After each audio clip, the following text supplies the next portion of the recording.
You know, yesterday morning, me and my boys were coming home from the second annual Pathways car show. If you didn't know what was going on yesterday, we had 42 different cars and a ton of people from our community who came out. And we hung out, we had a great time. There's all these awesome cars. There was actually the DeLorean from Back to the Future showed up. It was awesome. If you're under 20, you have no clue what that means, and that's all right. That's all right. But that car showed up, a whole bunch of awesome cars. But I was driving home with my kids, and I've got a 4-year-old and a 2-year-old, and I leaned over and I'm like, hey boys, what was your favorite car? What was the car that you loved the most? And Liam was like, the flying car. He meant the DeLorean because he thought it was flying, so that's super cool. And then Levi, who's my 2-year-old, he said, fast car, race car, right? And he was talking about Jeff Smith's Corvette.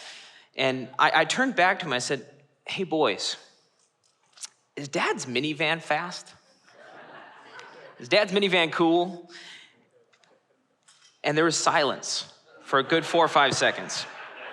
And I'm looking in the rear view, and I can tell that their minds are spinning as they're trying to figure out how they're gonna let their dad down easy. Like they're trying to figure out, and finally, Levi, my second born, goes, no. But here's the deal, right? My minivan can do something that all 42 of those cars that we had can't do. You ready for this? All 42 of those incredible, super fast cars, they'd beat me in a race, they beat me in most things, but when it comes to a road trip, that's where my minivan shines, that's right. I can fit a whole bunch of people in here, we can get a bunch of snacks, I can put on Margaritaville, it'd be awesome, right? Like, we'll load up and we'll just hit the road. And that fits what I love to do, because I love road trips. You know, I think one of the reasons that I love road trips is the objective of a road trip is quite simple. We want to arrive at our destination safely. That's all you're trying to do. That is the objective. But while the objective is simple, the distractions are many, right? It's quite simple that we're just gonna get in the car and we're gonna go, but there's a lot of distractions. If you have kids, they're constantly asking for things. They want a new movie, they want something different, they want water, right? On top of this, you're flying down the road and there's this dude that passes you going 90, doesn't use his turn signals, and he's got an Illinois license plate.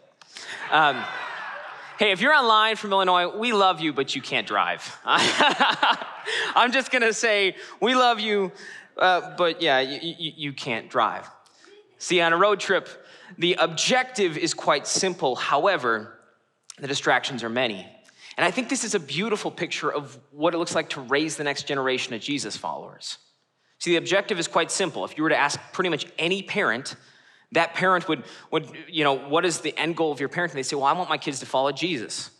Pretty simple. Someone would be like, I just want my kids to be alive at the end of this. However, that's our objective. And it doesn't take long in our world to realize that the distractions that our kids face are insane. Our kids are distracted. And the other reality that we have is that we have a world that's coming after our kids. There's a lot of distractions in the objective of raising our kids. And so the question becomes, if you're a parent like me or if you care about the next generation, becomes how do we do that? How do we get through this safely? How do we navigate all of the distractions that come with following Jesus? How do we do that? Well, much like a road trip, we do that by following the rules of the road. Now, there's a lot of places I could go to give you some of the rules of the road from a biblical perspective, but I want to take you to the book of Hebrews, chapter 12. See, in this passage, much like a road trip, they're outlining a journey that's being taken. It's a race that's being ran.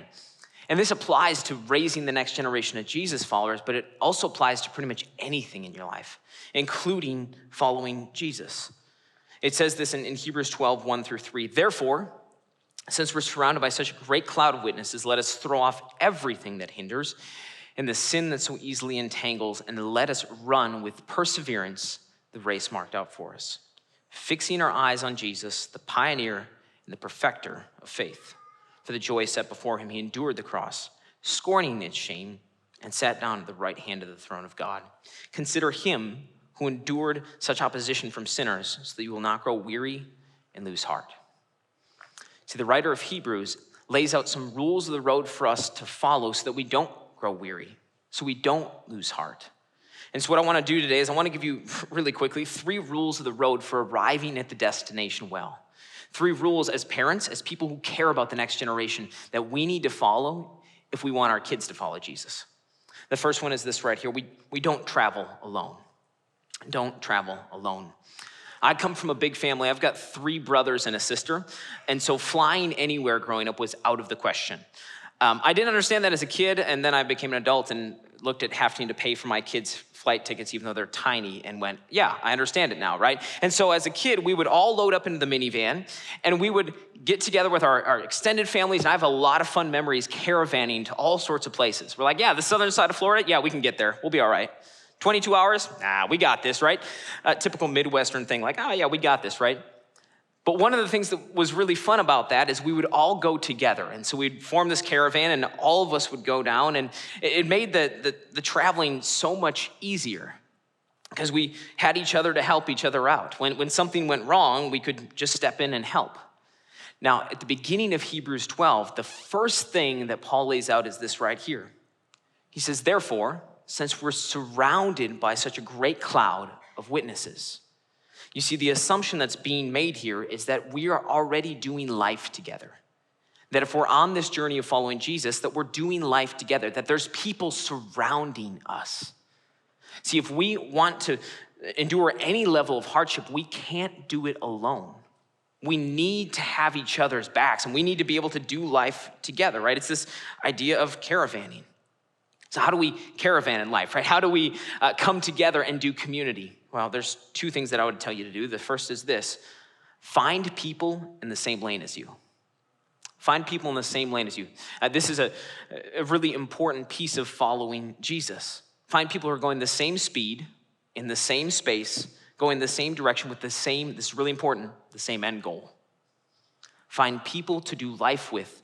Find parents that want the same for their kids as you do, and begin to do life with those people. This is why we have small groups. It's an opportunity for you to connect with people that are doing life the same way that you're doing life. You see, if we want to arrive at our destination safely, we need to do it together. Find people in the same lane as you. And the second is this: give what you can. Give what you can. Now, this is the less popular of these 2 options, because the reality is that it's really easy to go, man, I want to be in a small group. But when it comes to giving while you're exhausted, while you're tired, while you're parenting, it becomes so much harder. See, this is probably the single most beautiful thing about community. It's something that we as a congregation have felt in the last 2 weeks. The amount of support and love that you guys have given to our staff, to our people, is nothing short of incredible. You guys have stepped up big time. Yeah, give yourselves a hand. You guys have stepped up. You have stepped into the mess and you've given what you can. I can't eat any more food that gets dropped off at the church office because I'm gonna start gaining weight. So thank you. This is the beautiful thing about doing life together, is we're a family, we're a community, and we get to come together and make an impact. Personally, I've seen this in my own life. Over the past 2 weeks, I've had people, congregants dropping off meals at my house. I've had congregants saying, hey, when's the last time you went on a date? Why don't you take your wife out and watch your kids? Thank you. Thank you for being a part of community. But see, this only happens when we give what we can. When every person makes this determination that it's more than just them and they need to give something. So the question that I want to ask you in the thought of not traveling alone is, what can you give? Who can you stop on the side of the road for? Who can you help out? Now, this can look like a lot of different things. Maybe you're somebody in our congregation that's got a lot of wisdom. Share your wisdom. Share your wisdom with people who don't have the same wisdom and the life experiences that you do. Maybe for you, you have the ability to serve on a Sunday. Pathways kids would love for you to come serve with them. Movement would be a great place for you to serve. Maybe you can give more. Maybe you're somebody who says, I want to be intentional in the life of kids. This is your opportunity to do so. This is an opportunity for us to give everything that we have. See, here's the reality I need you to see. Whether you like it or not, we're all on this road together. regardless of your age, regardless of where you're at, we're all on this road together. And you're either helping us as we caravan along, or you're just sitting on the side of the road waiting for somebody to tap you on the shoulder and say, hey, come on, let's go. We're all on this road together. If we want to survive, if we want to arrive well, we need to give what we can. The second rule of the road looks like this. We need to keep our hands on the wheel. Keep your hands on the wheel. Now, I want you to think back to your driver's ed classes. Think back to those driver's ed. For some of you, it was a while ago, but I want you to think back to those driver's ed classes and think to all the stuff they taught you, right? They taught you the different signs that if you see S-T-O-P, you should stop. Yes. Unless you're dyslexic, and then it's POTS, and that doesn't make any sense. But they teach you all of these different rules of the road. They teach you how to drive, right? Now, one of the things they teach you is where to put your hands on the wheel. You're supposed to put your hands at 10 and 2. Now, show of hands, online and in the room, how many of you guys drive with your hands at 10 and 2? Don't be lying. God's watching you. It's funny because we were all taught the same thing. When I asked you, hey, where should you have your hands? You're like 10 and 2.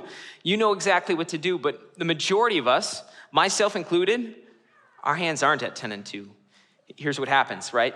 It starts off and you're disciplined and you're like, all right, keep my hands at 10 and 2. I'm driving, hands at 10 and 2. And then it's like, you know what? I think I can just move my hands a little bit. As long as both my hands are on, it's fine. And then it turns into, as long as I have one hand on the wheel, I'm all right. Like, as long as I got one hand up here, we're fine. And then, next thing you know, you're flying down the road at 80 miles an hour, driving with your knees and drinking something. Come on, you know it, don't lie, right? I've been there, right? It's this truth that we have to live with that happens in a lot of areas of our lives where we start disciplined, but over time, we get lazy, right? We might have started off really disciplined and we become lazy, and this includes parenting. Ask anybody who's about to have their first kid, and they will tell you, man, we are not gonna do screen time. No screen time. My kids are only gonna eat organic, prepped meals. They're just gonna be little angels, and we're going to sing to them every day. Yeah, and then the third kid comes out, and it's like, here's a bowl of graham crackers, just eat this, and we held them to 2 Disney movies today. Nice job, guys. Mission accomplished. And I want you to know I'm not making fun of you because I'm in the same place. I'm in the same boat as you guys are. So we start off disciplined, and then over time we become lazy. This is a warning that the writer of Hebrews actually builds into this passage. In Hebrews 12:1, it says this, therefore, since we're surrounded by the great cloud of witnesses, right, we're doing life together, let us throw off everything that hinders and the sin that so easily entangles, and let us run with what? Perseverance, the race that's marked out for us. What is this perseverance? What are we persevering in? We're persevering in making the right choice time and time and time again, even when we don't want to, even when it's hard. So we put off being lazy and we choose to do the right thing, to keep our hands at 10 and 2. Now, see, this is really hard because we actually live in a world that is, I want to call it the world of somebody else can do it. We live in a world that really values convenience and easy. We have this thing called Uber Eats where if you don't want to get in your car and get takeout, they will deliver it to you. We have found ways that we can make our life super convenient. And I think that one of the biggest lies that our world is selling us right now is that the opposite of hard is easy. That if we can just avoid the hard things, we can just have easy in our lives. Now, here's the reality that I want to show you. So the reality is it's not about being hard versus easy. It's about being disciplined versus lazy. It's about choosing discipline versus choosing the lazy choice. See, what the writer of Hebrews is telling us here is that we need to maintain the right things. We need to maintain what we're doing. Now, I could tell you a ton of different stories of times that I forgot to maintain cars and they broke down. But the last time I did that and told you guys that I ran out of gas, you guys made fun of me for 6 months. So I'm not doing that. Not doing that again. But here's the truth that I've learned the hard way many times about cars, but a lot of things in life. The things, the maintenance that you don't do will be the thing that strands you. The things you take your hands off the wheels for will be the things that strand you. See, there's this truth that we need to understand, that the hard you avoid today becomes harder tomorrow.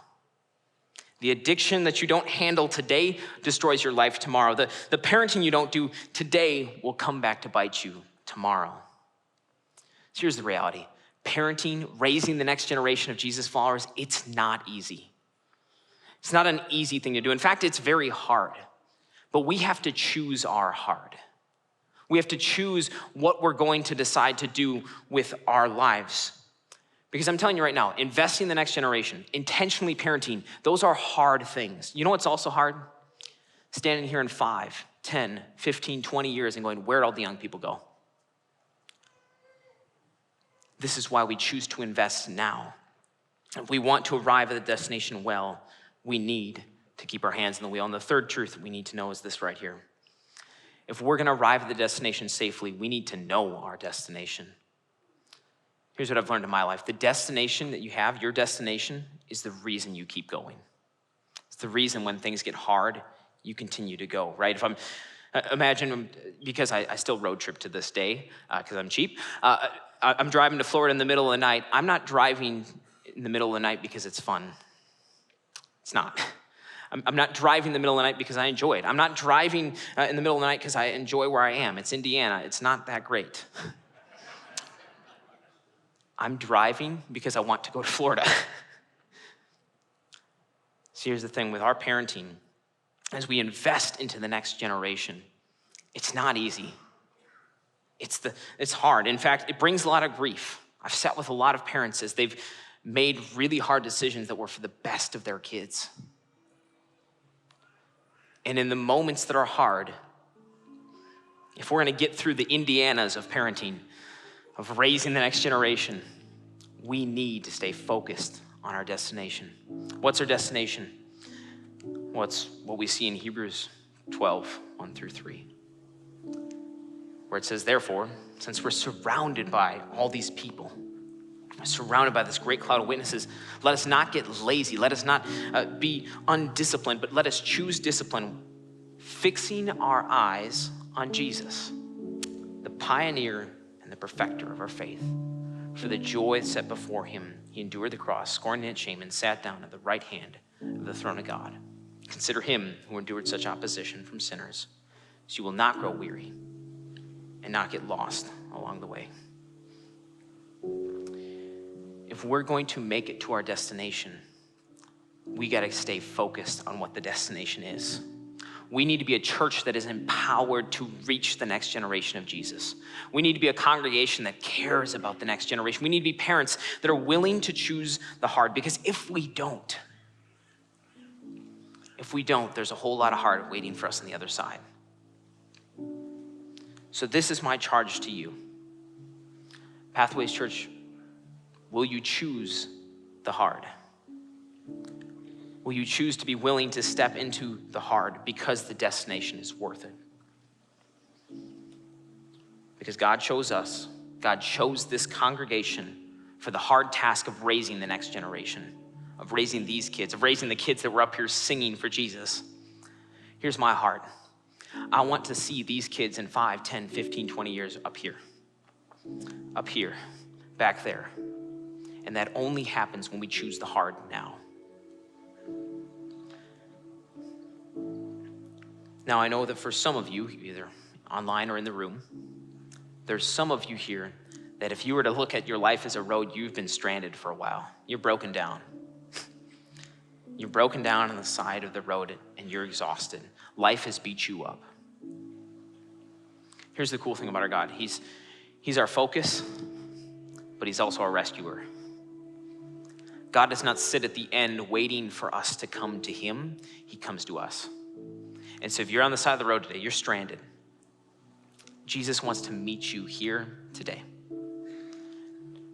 And all you have to do is say, yes, I want you, Jesus. So with all heads bowed, all eyes closed, all across this place, if you're somebody that says, I want to make that decision today. I want to make the decision to follow Jesus. Why don't you just raise your hand all across this place? Thank you, I see you up here. Thank you, I see you back there. If you're online, you can just type in, I'm giving my life. Wait another moment. This is the single biggest decision you will ever make. It's the decision to say, yes, Jesus, I want you. Now we're going to say a little prayer here that all this does is it changes our heart towards Jesus. And because we don't pray alone at Pathways, I want you to just repeat after me. Heavenly Father, thank you for loving me in my brokenness, for coming after me when I was stranded. Right now I give up my life and I turn to you. You have complete control, Father. Take my life and use it to glorify you. In your precious name we pray. Amen. Amen. Well, hey, can we celebrate the decisions that were made today? Can we celebrate what God is doing here at Pathways, the decisions that are being made